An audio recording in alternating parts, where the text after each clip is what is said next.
I don't often get a chance to do internal thread screw cutting anymore, so this will be a bit of fun.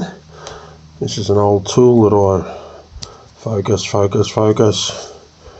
that I've found. In fact, it was my father-in-law's tool, so I found it in my treasure trove there, the right 60-degree angle and everything, so that was a bit of luck, wasn't it? It's starting to get there.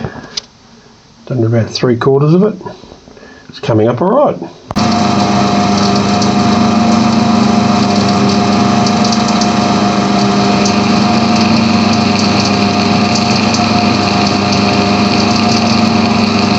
Yeah, not as smooth as I would like, but it's pretty good. And in fact, it first shot, first try, focus, fits beautifully. It's come on, focus, and nice and tight, no wobble or anything. Not bad for a first shot, considering you didn't have anything to try it in the lathe. All by calculation. Just needs a bit of cleaning up on the thread, I think. It's just got a tight spot right there.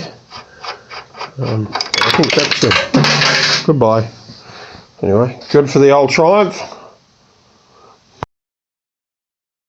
It was actually the threads on the head stem that had a bit of muck in them. It wasn't the nut at all, so it's a really nice tight fit. A couple of tight spots there, but it's more the threads on the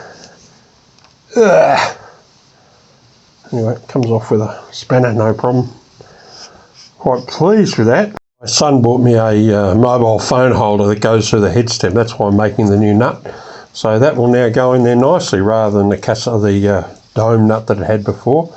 So I'll put that on there with some sort of a gasket to stop any moisture getting in there.